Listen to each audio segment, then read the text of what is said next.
我叫林家宏，大家都叫我 Steven，我是今年1月才加入中研院生化所的新的研究员。对，然后我其实大学是在加拿大 UBC 念的，然后最后又回来台湾，中研院做助理，做了3年，然后就发现说，其实对研究我还蛮感兴趣的，然后就是最后再去美国去 Ohio State 念一个 Master， 然后最后换到那个伊利诺大学去念个 PhD， 然后最后去 UC Berkeley 做 postdoc， 然后就1月回来台湾这样子。那我研究的领域方向就是 CRISPR-Cas9 啊 ，CRISPR 其实是一个细菌的一个免疫系统。然后它很有趣的地方，它在天然界当中，它是用来攻击一些病毒的哦。那这几年就是我 postdoc 的老板，就是把这个系统竟然引用到就是人类基因的可以去做一些人类基因工程，对。然后其实就整个带动整个基因工程这个领域，因为以前要修改人类的基因是非常非常困难的。然后就是因为 CRISPR-Cas9 这个系统，让很多人都有办法做这件事情，对。那我的研究就是希望说，开发一些新的技术，一些好玩的技术，对。然后就是说让这个技术未来能越有效，然后越安全，然后看可不可以用在就是医疗上面这样子。因为其实可以治疗，其实有很多疾病都是因为基因出了一个小小的问题。但是，只要有办法把那个小小的问题给修复好的话，其实可以省掉你这一辈子是每天都吃药，对啊。所以就是说要 fix 那个 problem， 就直接从它的 source， 对啊。我其实待过很多实验室，各式各样的实验室，就从我开始做助理开始，然后就是有跟很多不同的老师相处。那我其实就是从这么多老师当中，我就是去学习说他们的优点在哪里，也注意到他们的缺点在哪里。那我是希望就是说能把他们的优点都 combine 起来，然后就是不要去犯他们同样的那种错误就对了。那我可以给学生的建议，其实当然就是说选实验室你要选到一个老板，还有你实验室的成员要跟你处得来，个性要合得来，这是当然是必要的条件。但是就是说，实验室是怎么运作的，每个老师的方法不一样。那我可以举个例，就是，我非常喜欢的2个实验室，就是我 PhD 的实验室跟我 postdoc 的实验室。那我 PhD 就是在我刚刚说的 UIUC， 然后我老师叫 John Cronin， 他是microbiology 的系主任，他已经60几岁了。然后就是他60几岁，但是实验室也很多人，然后他也很忙，但是他还是留着他自己一个 bench， 他每天几乎会花1/3的实验时间在那个 bench 上面做他自己爱做的实验，对。然后他以前还甚至常常发一些 paper， 就是只有他自己一个人的样子，对。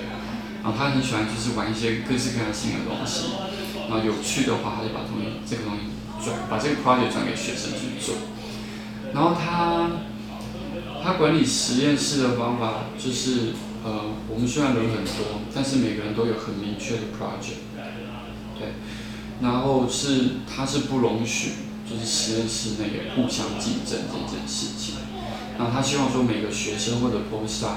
能把那个 project 从一开始做到完全靠自己。然后当然是可以跟有人要合作没关系，他希望说对方今天去做的这个人要有一个完成的那种感觉，而不是说到处打杂，东做一点西做一点这样子。那他其实因为自己又有在做实验，所以他知道实验是真的不好做。我们每个学期的第一个报告，实验室的报告是他报，他是第一个上去报告的。那你就看到他一个60几岁这么有经验的人，一个系主任这么有名的老师，他站在台上就跟我们讲说，他这个做不出来，那个做不出来，这个做不出来，那个做不出来。所以他很能体贴，就是说实验的辛苦。然后因为他亲手在做，所以他很多东西他不是只有懂理论。因为有时候说你看 paper 看书，人家讲的一回事，但你实际要来 reproduce 那个实验不是那么简单。但是他都能了解，然后他也都知道说，你也许就是说该怎么去改变你的 protocol， 你该做什么，该做什么，对，他都给你真的很有用的那些 input， 而不是直接就是一味的怪说为什么别人做得出来，你做不出来，对。然后很好玩的是他就给我一个 project 很难做，然后那个领域其实已经也有40年没有人要去碰了，因为那个就是我在研究那个 biotin 的合成，对，然后 E. coli 是怎么合成 biotin， 然后就是领域都断了，没有人要做，然后他就是经过那实验，他会跟我讲说，这个东西真的不好做，不过很有趣，你愿不愿意试试看？然后我就是让他试，然后毕竟我是学生，很多东西都要慢慢学，那遇到很多问题，但是遇到问题的时候很好，他都能就是能帮我解决。然后我那时候真的就是在实验室非常非常愉快，我就算待再怎么晚，假日去就是发自内心的，是那个实验室大家都是这样子，因为假日去你就会看到一样有一个老头穿着短袖短裤，然后在便利上他也是在做实验，然后我们想要跟他讨论为什么，就算再怎么糟的 data 给他看，他也不会骂你，反正就是真的能从很不好的 data 当中就学习到什么新的东西，对，然后所以我觉得去念 PhD， 学生终究还是学生，所以一个良好的学习环境是非常重要。我 postdoc 是在 UC Berkeley 跟 Jennifer Doudna， 对，然后他是非常非常有名的老师，然后非常非常有魅力，对，然后在那边我其实有学习到很多很不错的实验技术，但是我却学习到我觉得是很宝贵的，就是说你在学术界在工作这个工作领域里面，你怎么跟人家合作，你怎么跟其他人相处，对方也许是你的竞争者，你要怎么跟他相处，对，然后利用合作的方法找到最好的那个 collaborators， 然后你怎么有效的跟他们一起工作，然后达到最有效率的，然后能做出结果发 paper 这样子。然后在他实验室就是常常被他拉去到处去跟人家开会，然后就学习到就是说他很有魅力，他怎么去跟人家谈事情，然后他也不会去跟人家抢说，他不会仗着说他是一个很大的 professor， 他抓人家来跟他合作，一定要把对方压下去，他不会，他永远都是把 credit 先给对方，对，然后就是跟他从那边学到就是说，除了实验要做得好，你自己要做一个很有魅力的 professor， 你才能跟人家好好的相处。因为其实再怎样，不要把自己关在一个实验室里做 research， 因为你一定要去跟大家相处，对啊，才知道大家在做什么，那可不可以互相帮忙？对，我在他那边，在 Jennifer 那边实验室学到这一点。我的理念其实就是会融合刚刚我提到那2个老师的那种风格。我当然会希望我的学生，就是说他们独立一点。对，那独立当然不是说我要放牛吃草，但是我会希望说我是扮演一个辅助的角色，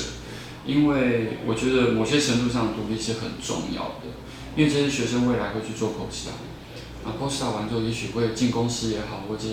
回来想来做教授也好，他们未来一定得想办法独立，而且是每个阶段要越来越独立。所以我觉得从 PhD 或者甚至硕士也可以，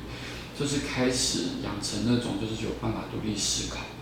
然后最主要要有对实验要有热忱，对，然后不要说你只是一只手，在实验室老板叫你做什么就做什么。所以我觉得我会扮演一个就是辅助的角色，我会给你大方向，然后我会给你一些问题，那我会希望说你有办法试着去解决那个问题，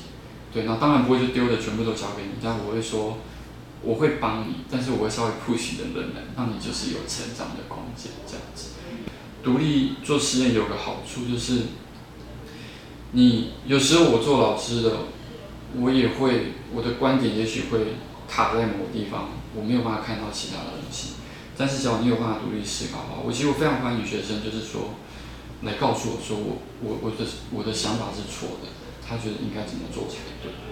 对，我觉得这样其实是非常好，要稍微有自己的想法，然后当然就说不要只有凭空想，试着去执行它，试着做做看。对，那我会尽全力辅助学生这样子。那我实验室就是会是这种风格，然后我对工作的态度啦，我其实我从以前 PhD postdoc 一直到现在啦，我几乎都6点就回家了。对，并不是因为我偷懒6点回家，但是我告诉我自己就是说我的工作跟我的生活我要有balance。那我一天就是每个人都只有24个小时，你工作效率就决定在你怎么运用那24小时。所以我会希望说，像我以前都其实很早就到实验室，因为我比较喜欢早起床。我到实验室之后，我是不会坐在电脑上查email或者看东看西的，我一定实验全部开始先做，因为实验你下来完之后要等，然后所以我等的时候我才去 check 我 email， 再看 paper 或什么。那我希望就是说早上，比如说9点进实验室，6点回家，这段时间只要你有效的做实验的话，就是想清楚、设计好，开始做实验。你其实时间是绰绰有余的，你没有必要留到8、9点、11、12点，对啊，我觉得那是不好的方法。我以前看过很多人，就是早上来他就上网，上网到3、4点的时候开始找bench上摸一摸，然后等我5、6点我准备要走，因为我工作一天很累要走，他们说，哦，你这么早就要走，